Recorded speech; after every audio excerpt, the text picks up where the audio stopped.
Good morning friends, स्वागत है आपका अपने प्यारे favourite YouTube channel RBSC online classes में। फ्रेंड्स, फर्स्ट चैप्टर की हमने एकदम अच्छे से चर्चा की थी, है ना। फर्स्ट जो चैप्टर है, फर्स्ट चैप्टर में पूरी फर्स्ट यूनिट का केवल एक इंट्रोडक्शन दिया हुआ है, एक परिचय दिया हुआ है ना। तो आज हम हमारा जो नया चैप्टर है, चैप्टर नंबर सेकंड, यानी कि जो लेसन नंबर जो सेकंड है, वो आज हम स्टार्ट कर रहे हैं। और वो क्या है? आवर्तबीजी जो पादप है ना, आवर्तबीजी पादपों में जनन, यानी कि पुष्पी पादपों में जनन। क्लियर? चलो, तो जो हमारा चैप्टर है नया, उस चैप्टर का नाम है आपके आवर्तबीजी या पुष्पी पादपों में जनन। नया टॉपिक क्या है? अगला चैप्टर पुष्पी पादपों में जनन, यानी कि आवर्तबीजी पादपों में जनन। तो देखिए, पहले हम इस शब्द का मतलब देखें। तो देखिए, पुष्पी पादप यानी कि ऐसे पौधे जो पुष्प बनाते हो, अर्थात जिनमें पुष्प खिलता हो। क्लियर? तो उन पौधों को क्या कहते हैं? उन पौधों को पुष्पी पादप यानी कि फ्लावरिंग प्लांट कहते हैं, है ना। तो मैं इसको अगर बात करें तो पुष्प उत्पन्न करने वाले, है ना, पुष्पी पादप किसे कहते हैं? जिसमें पुष्प बनते हो, पुष्प यानी कि फ्लावरिंग लगने वाले प्लांट हो, फ्लावर लगे तो उनको फ्लावरिंग प्लांट कहते हैं। और इन्हीं को कहते हैं आपके एंजियोस्पर्म, यानी कि इन्हीं का एक नाम और है, इसको कहा जाता है आवर्तबीजी पादप। आवर्तबीजी पादप। क्लियर? अब देखें, अब इसका भी मतलब देख लेते हैं। आवर्तबीजी ऐसे पादप जिनके बीज जो है ना, बीज, तो मान लीजिए ये कोई बीज है ना, तो बीज के चारों ओर आवरण पाया जाता हो। क्या हो? बीज के चारों ओर आवरण पाया जाता हो, तो ऐसे पौधों को आवर्तबीजी पादप कहते हैं। क्लियर? तो देखिए, हम वापस अपने टॉपिक पर आते हैं, पुष्पी पादपों में जनन। और जनन को हमने बड़े अच्छे से देखा हुआ है पहले चैप्टर में। तो सेकंड जो चैप्टर है, सेकंड चैप्टर की क्या रूपरेखा रहेगी, उसको मैं एक बार आपको पुनः फ्लो चार्ट के द्वारा कंप्लीटली एक्सप्लेन कर रहा हूं, है ना, कि सेकंड चैप्टर में हम क्या क्या पढ़ेंगे, उसको एक फ्लो चार्ट के रूप में हम कंप्लीटली बात करेंगे। तो देखें, पौधे के जननांग के आधार पर, है ना, पौधों के जननांग के आधार पर दो प्रकार के पुष्प होते हैं, नर पुष्प और मादा पुष्प। तो पहले हम बात करें जैसे कि ये हो गया नर पुष्प और दूसरा हो गया मादा पुष्प। मादा पुष्प। क्लियर?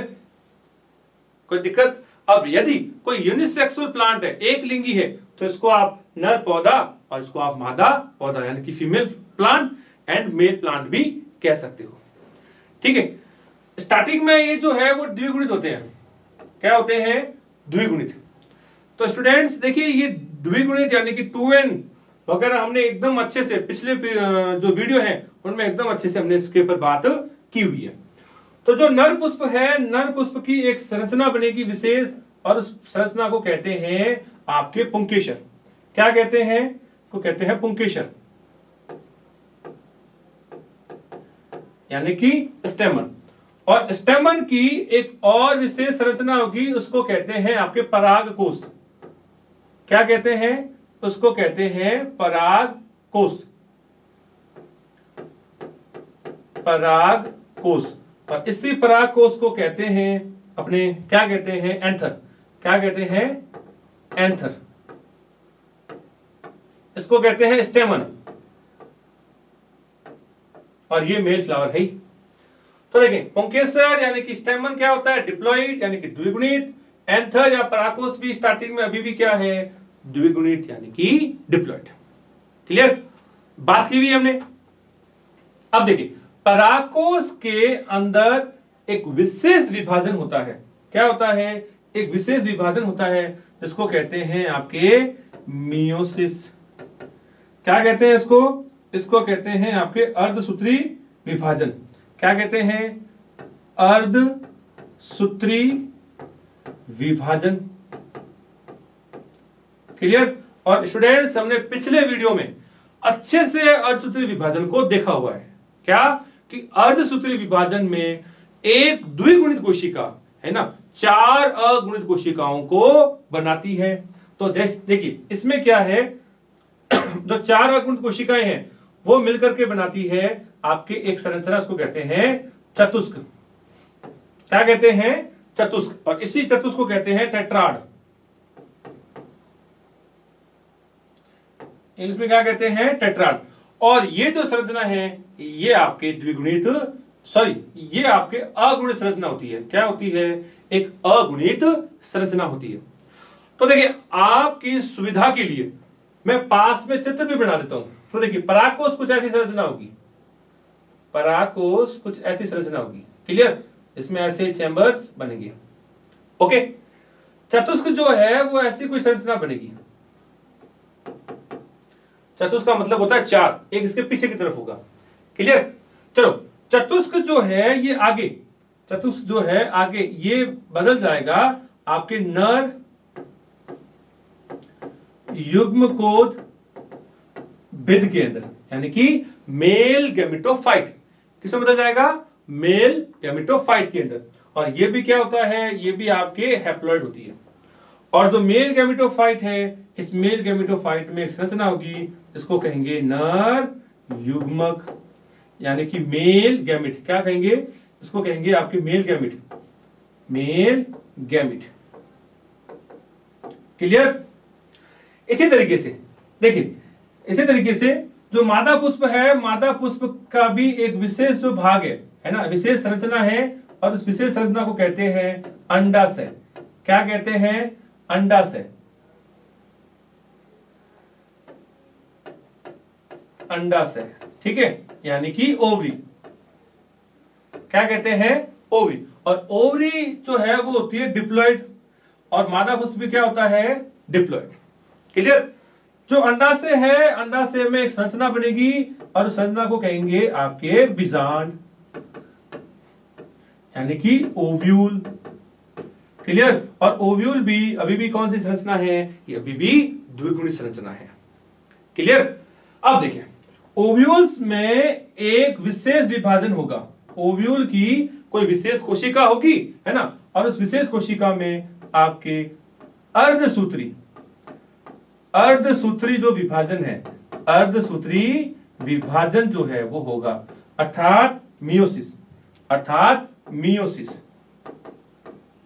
कौन सा विभाजन होगा? मियोसिस। और आपको याद है बच्चों कि मियोसिस एक रिड्यूसियल विभाजन है ना, जिसमें गुणसूत्रों की संख्या आधी हो जाती है। तो देखिए बीजांड में अर्धसूत्री विभाजन होने से एक विशेष संरचना बनेगी और विशेष संरचना को कहेंगे आपके भ्रूण कोश। और इसी भ्रूण कोश को अंग्रेजी में कहते हैं आपके एम्ब्रियो सैक। क्या कहते हैं? Embryo sac. और ध्यान रखना कंप्लीट एम्ब्रियो सैक कौन सी संरचना है? आपके हैप्लॉइड, यानी कि अगुणित संरचना। और एक वेरी इंपॉर्टेंट ध्यान रखना कि इसी भ्रूण कोश को क्या कहते हैं? इसी को कहते हैं आपके मादा युग्मकोद्भिद। क्या कहते हैं? मादा युग्मकोद्भिद। क्या कहते हैं? मादा युग्मकोद्भिद। क्लियर? यानी कि फीमेल गैमेटोफाइट, फीमेल गैमेटोफाइट। और इसी मादा युग्मकोद्भिद में एक संरचना बनेगी, उसको कहेंगे मादा युग्मक। मादा युग्मक। क्या कहेंगे?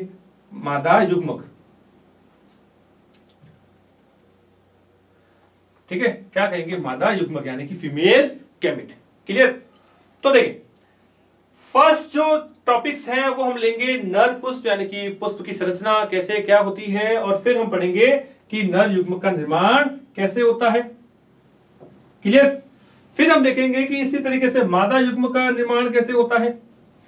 और जब इन दोनों का फ्यूजन जब हो जाएगा, है ना, तो उस प्रक्रिया को, अब लास्ट जो वीडियो था उसमें हमने बात की थी, क्या कहते हैं उसको? हम कहते हैं आपके निषेचन। क्या कहते हैं? निषेचन। निषेचन यानी कि फर्टिलाइजेशन। क्लियर? और पौधों के विषय में, पौधों के केस में बात करें तो निषेचन के पहले एक प्रक्रिया होती है और उस प्रक्रिया को कहते हैं आपके परागण। क्या कहते हैं? परागण यानी कि पॉलिनेशन, राइट। तो आफ्टर पॉलिनेशन निषेचन कंप्लीट हो जाता है और निषेचन के बाद में एक स्ट्रक्चर बनती है, एक संरचना बनती है और उस संरचना को कहते हैं आपके युग्मनज, युग्मनज यानी कि जाइगोट। क्या कहते हैं? जाइगोट। और जाइगोट जो है ये आगे, जाइगोट जो है ये आगे क्या बनाता है? ये आगे बनाएगा भ्रूण और भ्रूण से वापस आपके क्या बन जाएगा? बीज।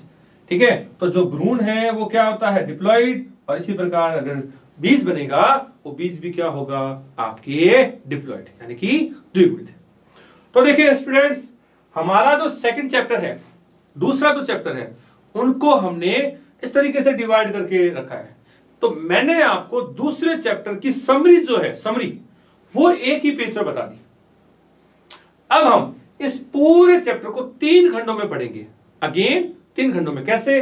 पहले हम पढ़ेंगे ये यहां से लगा करके यहां तक, यानी कि किस प्रकार से नर युग्म का निर्माण होगा, यानी कि यहां तक ये टॉपिक पूरा पढ़ेंगे।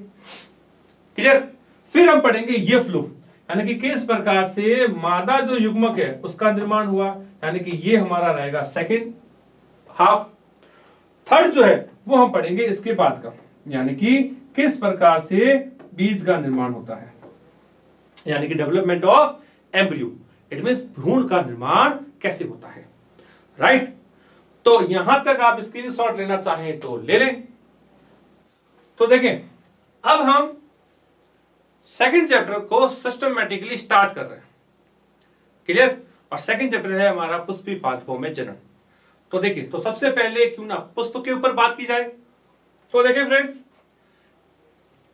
एक नॉर्मल अगर प्लांट की बात करें तो मान लीजिए ये पौधा है, ये इनकी रूट्स है यानी कि जड़ें, ये इनकी शाखाएं और ये इनकी पत्तियां,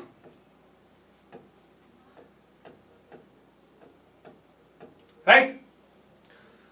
तो इसको ये तो है आपके जड़,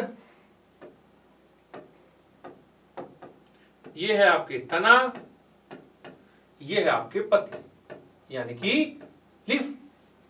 अब देखिए, जो पुष्पी जो पौधा है यानी कि फ्लावरिंग जो प्लांट है, ये जब वेल मैच्योर हो जाता है, याद करें हमने कायिक अवस्था के ऊपर बात की है ना, यानी कि जब एक बीज अंकुरित होकर के, ये अवस्था कब आएगी? तो बीज अंकुरित होकर के पौधे में चेंज हो जाएगा। तो जब संपूर्ण उसका विकास हो जाता है तब आती है जनन प्रावस्था। और जनन प्रावस्था में हमने बात की हुई है पौधों में क्या बनता है? पौधों में बनते हैं पुष्प। तो देखिए कुछ इस प्रकार से इसमें क्या है कि एक स्ट्रक्चर बनती है और इस स्ट्रक्चर को कहते हैं पुष्प कलिका यानी कि फ्लावरिंग बड। क्या कहते हैं इसको? कहते हैं फ्लावरिंग बड कहते हैं। क्या कहते हैं? फ्लावरिंग बड। अब ये बड धीरे धीरे विकसित होकर के, है ना, ये बड धीरे धीरे विकसित होकर के इस तरीके से एक फ्लावर में चेंज हो जाती है यानी कि पुष्प में बदल जाती है। क्लियर? तो देखें, पुष्प की अब संरचना के ऊपर हम बात कर रहे हैं। तो पुष्प का ये जो भाग है इसको कहते हैं पुष्प व्रंथ। क्या कहते हैं? पुष्प व्रंथ यानी कि इंग्लिश में कहते हैं पेडिकल। पुष्प व्रंथ या पेडिकल कहते हैं। क्लियर? और यहां पर एक और मोटा आवरण भाग होता है और इस भाग को कहते हैं आपके पुष्पासन। क्या कहते हैं? इसको कहते हैं पुष्पासन। पुष्पासन इसको कहते हैं पुष्प व्रंथ यानी कि पेडिकल, और इसको कहते हैं पुष्पासन, राइट। तो स्टूडेंट्स, अब इस एक फ्लावर को अब हम यहां जूम करके बड़ा करके देख रहे हैं कि जो फ्लावर है ना, ये फ्लावर जो है वो दिखने में अंदर से कैसा है। तो देखिए, एक जो फ्लावर है, फ्लावर का ये जो पार्ट है जो अभी हमने चर्चा की थी, इस पार्ट को कहते हैं आपके पेडिकल। क्या कहते हैं? इस पार्ट को कहते हैं आपके पेडिकल। देखिए इस तरीके से, तो ये भाग इसको कहते हैं आपके पुष्प व्रंथ। इसको कहते हैं फूला हुआ जो भाग है उसको कहते हैं पुष्पासन। क्लियर? अब देखिए थोड़ा सा इस तरीके से उदाहरण के लिए बता रहा हूं, मान लीजिए डंडी है ना, और ये जो कलाई वाला भाग इसको बोलते हैं पुष्पासन मान लीजिए, और कंप्लीट जो ऑर्नामेंट्स है, कंप्लीट जो पुष्प के जो भाग है वो इसी पुष्पासन पर टिके हुए होते हैं। क्लियर? कुछ इस तरीके से कि इसके किनारे की तरफ, पुष्पासन से किनारे की तरफ पत्ती नुमा, एक पत्ती नुमा संरचना जो है वो विकसित रहती है। क्या रहती है? पत्ती नुमा जो संरचना है वो निकली रहती है। क्लियर? इस तरीके से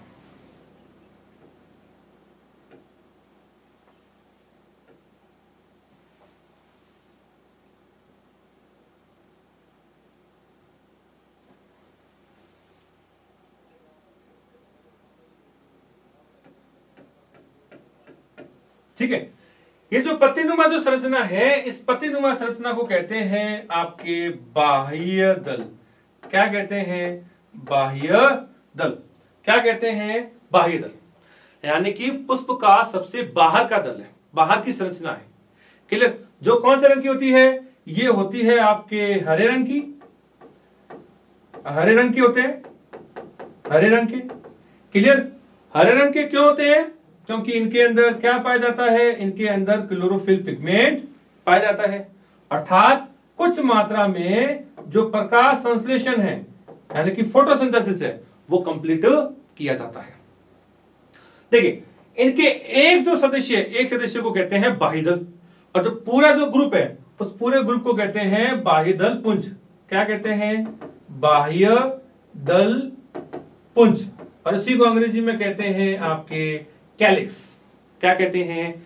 कैलिक्स। राइट? अब देखिए ये तो था पुष्प का पहला चक्र। पुष्प का जो सेकंड जो चक्र है, सेकंड जो चक्र है वो कुछ इस प्रकार से, जिसमें काफी रंगीन जो संरचनाएं हैं, पंखुड़ियां वगैरह है ना, इसको अपन क्या कहते हैं? इनको कहते हैं दल। क्या कहते हैं? दल। इंग्लिश में कहते हैं आपके पेटल, इसको कहते हैं सेपल, इसको कहते हैं पेटल। अब दल है, दल का जो समूह है, ग्रुप है ना, उस पूरे ग्रुप को कहते हैं आपके दल पुंज। क्या कहते हैं? दल पुंज। देखिए गुलाब का फूल, गुलाब का फूल दिमाग में एक बार सोचिएगा, उसकी जो भी पंखुड़ियां हैं है ना, उन पंखुड़ियों को ही हम क्या कहते हैं? दल या दल पुंज कहते हैं। और इसी को अंग्रेजी में कहते हैं आपके कोरोला। क्या कहते हैं? कोरोला। और उसको कैपिटल सी से रिप्रेजेंट करते हैं। राइट? अब इसके विषय में देखिए रोचक चीजें हैं क्या, कि जो दल है, दल या दलपुंज जो है, इनकी सतह पर, इनके बेस में क्या पाई जाती है? मकरंद, मकरंद ग्रंथि पाई जाती है। क्या पाई जाती है? मकरंद ग्रंथियां पाई जाती है। क्लियर? और इसी मकरंद ग्रंथियों या इसके अट्रैक्टिव कलर, ये होते क्या अभी? मकरंद ग्रंथियां भी होती है, और एक ये रंगीन होते हैं, है ना, और एक ये क्या होते हैं? रंगीन। तो दोनों ही कारण से जो भी कीट पतंग वगैरह है वो इनकी तरफ अट्रैक्ट होते हैं। क्या होते हैं? इनकी तरफ अट्रैक्ट होते हैं। और एक बहुत इंपॉर्टेंट जो प्रक्रिया है पुष्प के विषय में, कौन सी? परागण, यानी कि पॉलिनेशन। तो इनकी हेल्प से, यानी कि इनकी वजह से कीट पतंग आकर के बैठते हैं और यहां से चले जाते हैं। मकरंद जिसको कहते हैं ना, फूलों का रस, वो चूस करके उड़ करके चले जाते हैं। लेकिन इस दौरान बहुत इंपॉर्टेंट जो प्रक्रिया है परागण, वो परागण जो है वो कंप्लीट हो जाती है, अर्थात नर युग्मक यानी कि पराग कण को एक जगह से दूसरी जगह पर पहुंचा दिया जाता है। राइट? और इसी पर एक बड़ा ही प्यारा सा गाना है ना, बहुत फेमस सा गाना है, भंवरे ने खिलाया फूल, फूल को ले गया रात कवर, है ना। तो फूल को खिलाने का, समझ रहे हो कि फूल को खिला है, भंवरे वगैरह बैठे और चले गए, है ना।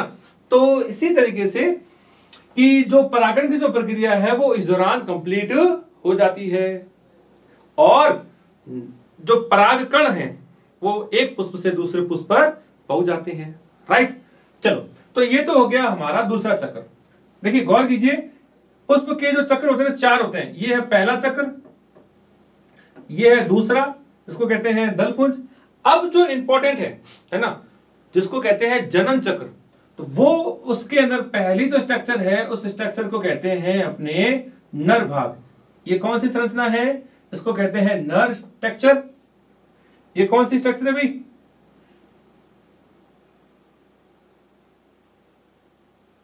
देखिए, इस संरचना को कहते हैं आपके, क्या कहते हैं? इसको कहते हैं पुमंग, और अंग्रेजी में कहते हैं एंड्रोशियम, और इसी को कैपिटल लेटर में लिखा जाता है आपके ए।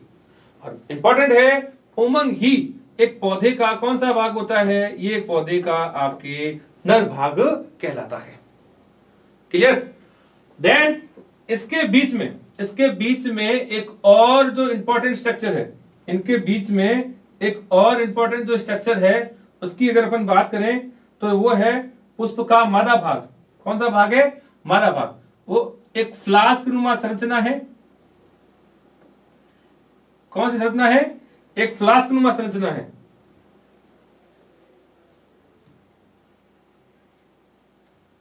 देखिए, पुष्प का जो अंतिम और आखिरी जो चक्कर है, पुष्प का अंतिम और जो आखिरी जो चक्कर है, उस अंतिम और आखिरी चक्कर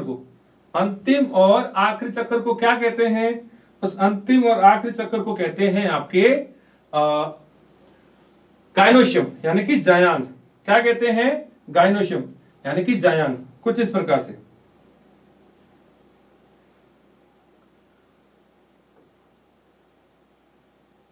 ये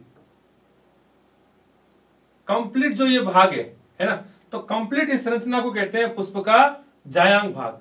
क्या कहते हैं? ये पुष्प का कहलाता है आपके जायांग भाग।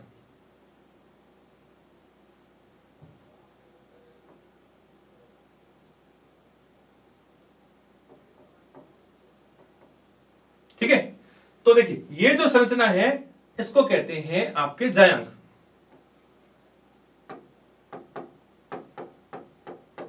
क्या कहते हैं? इसको कहते हैं जायांग।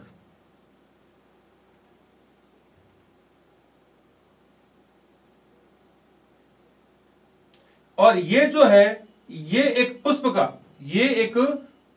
का कौन सा भाग होता है? ये पुष्प का आपके मादा भाग होता है। कौन सा भाग होता है? मादा भाग होता है। क्लियर? तो देखिए, यहां तक हमने अभी तक केवल एक जो पुष्प है ना, और पुष्प की जो संरचनाएं हैं उन संरचनाओं के ऊपर हम बात कर रहे थे कि जो पुष्प है, पुष्प में मुख्य रूप से 4 चक्र होते हैं। पहला जो है बाह्य दल, दूसरा चक्र है दल। क्लियर? तो देखिए, यहां हम बात कर रहे हैं कि पुष्प को संरचना के आधार पर मुख्य रूप से 2 भागों में बांटा गया है। एक सहायक चक्र, क्लियर, जिसमें 2 संरचनाएं हम पढ़ते हैं, बाह्य दल पुंज, और दूसरा हम पढ़ते हैं दल पुंज। दल पुंज। दूसरा हम क्या पढ़ते हैं? दूसरा हम पढ़ते हैं आपके दल पुंज। दल पुंज। क्लियर? सेकंड जो चक्र है ना, सेकंड जो चक्र है उसको कहते हैं जनन चक्र। जनन चक्र, और जनन चक्र में इंपॉर्टेंट है, ध्यान रखना, इसमें हम 2 चीजों को पढ़ते हैं। एक तो है आपके पुमंग, और दूसरा होता है इसमें जायांग। क्या होता है? दूसरा आपके जायांग। दूसरा होता है इसमें जायांग। ठीक है, तो ध्यान रखना, पुमंग जो है पुष्प का नर भाग है, और जायांग जो है पुष्प का मादा भाग होता है। क्लियर? तो यहां तक हमने एक पुष्प की एक आउटर स्ट्रक्चर देखी है। नेक्स्ट जो वीडियो है उसमें हम ये जो पुष्प के जो भाग है, यानी कि पुमंग और जो जायांग है, उनको 1 बाय 1 हम अच्छे से देखेंगे। Okay, thank you.